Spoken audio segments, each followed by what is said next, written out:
Oh, the Hastings. Memories play tricks on you, do they not?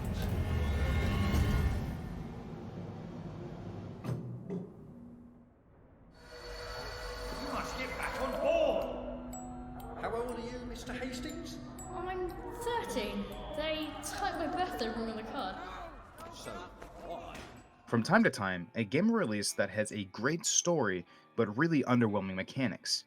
There's usually something off about the execution that makes the game feel subpar, hindered, or simply not fun. Games like Ghost Recon Breakpoint ultimately suffer from having an RPG loot game injected into it when it should have had something much more like its predecessors. Unfortunately, We Happy Few was unable to escape a similar fate. The overall story feels deeply cinematic, and may have benefited from having different bones to hold it up as a game. So where did Compulsion go wrong with the RPG elements? The first real problem rears its head when the crafting and looting system clash with the story. Within the first few hours of the game, Arthur must get to a checkpoint behind a locked door in order to progress the story. This would be fine if, say, the door required a key from a guard or even just had a keycard reader. Instead, it's a padlock, and padlocks must be lockpicked. Lockpicks can be found strewn about when looting, but can also be crafted with bobby pins. This is nothing new to an RPG game, especially a survival RPG. The game throws enough lockpicks and bobby pins at the player that, in theory, they should be able to pick any lock that the story requires. Except that most chests are also locked. There's also side doors that don't go anywhere in particular, they might just have some extra loot behind them. Without knowing that the quest objective is behind a locked door, the player could use all of their required bobby pins on optional objectives and loot sources. There are very few things worse than realizing that there's no way to advance the story without an item that you've just ran out of. Imagine running around the area looking desperately for some bobby pins to pick a padlock that, in theory, Arthur could break with a shovel. Imagine spending an hour and a half in real life doing this. Then imagine having to travel all the way back to the starting area of the game on a hunch that maybe some items were missed. Thankfully, the hunch panned out, but that hour and a half was extremely frustrating. It didn't really matter if Arthur needed to break into the encampment for the story, because there were multiple places that looked like he could just jump over the fence and couldn't. Part of the balance of gameplay and story is making the player feel like the character should be doing all of the things the player is directing them to do. When you give the player too much time to notice potential solutions that the game doesn't allow or accept, the immersion is diminished or completely broken. Another issue that We Happy Few suffers are in its survival mechanics. When it comes down to it, hunger, thirst, and sleep deprivation don't usually cause issues, but they do make the player more conscious of how much in-game time is passing. In-game day-night cycles also pose some real issues, as certain quests are time-gated. Before the time-gated quest emerges, the game gives you 4 uses of joy to tide you over. Taking this drug is what helps you fit into society while you wait for time to pass, or as you're wandering around between objectives. If the player doesn't have Arthur dilly-dally around town before getting this quest, it's likely to be early evening, which means that the waiting game starts. Over the course of a few minutes, all the joy Arthur has on him is used up, which means the safest thing to do is to hide in a trash can. The game inadvertently punishes the player for being efficient, and that long wait means that their attention is going to turn elsewhere. We Happy Few suffers greatly because the player is actively punished if they explore, or if their joy runs out. It's cool to wander around town without being high, trying to fool civilians, trick constables, and avoid cameras and whatnot.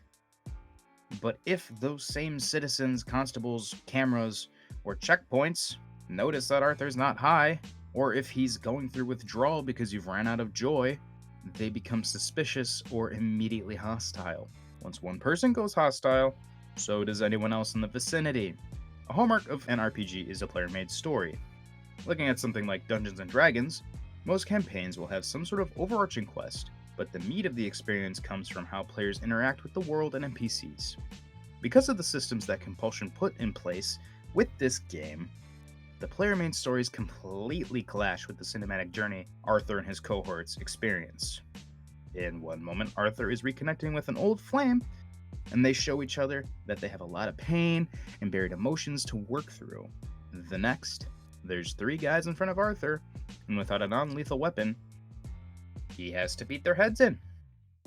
All he can say is, "Why do we do this to each other?"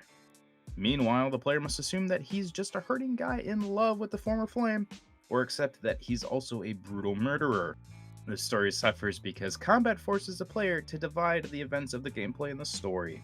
Now let's circle back to the NPCs aggroing. If Arthur catches aggro from 1 or more enemies, he either has to run away, which is not easy, or he has to kill everyone. Because weapons degrade in this game, your non-lethal weapon will eventually break. Then you either have to use your fists, which aren't very helpful for blocking attacks, or you have to pull out your bayoneted gun, or a paddle, or whatever, and beat people to death. It's really, really immersion breaking. The overarching issue with We Happy Few is that Compulsion created an interesting world and a compelling story that's bogged down by its systems. They wanted to make a game that kept people playing and invested with RPG systems. Yet, it's strange to me that they didn't have confidence in their story or their world to be compelling enough to keep players hooked without those systems. There's one other little tiny problem that I'll touch on real quick. Compulsion looked at what likely could have been a high-impact story and decided to cut it with gameplay elements that completely clash with its story. RPGs have the systems they do because the story oftentimes doesn't require its protagonists to have a certain personality. These games have an overarching concept to motivate players, but also allows them to make their own choices. We Happy Few has a set story for its characters, and then wants players to make choices for that character, which just doesn't work. Oftentimes the choices are to hurt people, when Arthur clearly does not want to hurt people. He has dialogue that says that he does not want to hurt people. He would be much better suited for sneaking or running away, which leads me to believe that there should be a completely different gameplay system in place in order to better communicate these stories. There's a really good story here. There is something so compelling about a man realizing that he's been drugged for years and that he has a chance to escape his posh little hell. Next week? Arthur?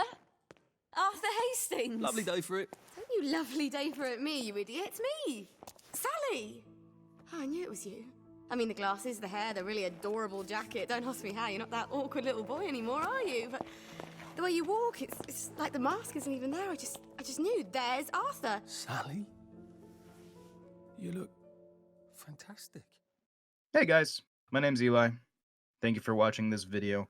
I'm the new contributor to the Mildly Morose Man YouTube channel. You'll definitely be seeing a whole lot more of me. And if you really did like this video, please like it, subscribe to the channel, and leave a comment down below telling me what you think about We Happy Few, what you liked about it, what you don't. I got this game through Game Pass, which is currently $1 if it's your first time signing up. There are loads of awesome games that come in Game Pass, and I will be covering a ton of them. Games like Recore, Vampire, The Outer Worlds, which we're going to be doing a decent amount of coverage of, and a whole lot more. So stay tuned to the Mildly Morose Man channel so you can stay up to date on BG&E news as well as intellectual video gaming content. Thank you for watching, and we'll see you guys next time.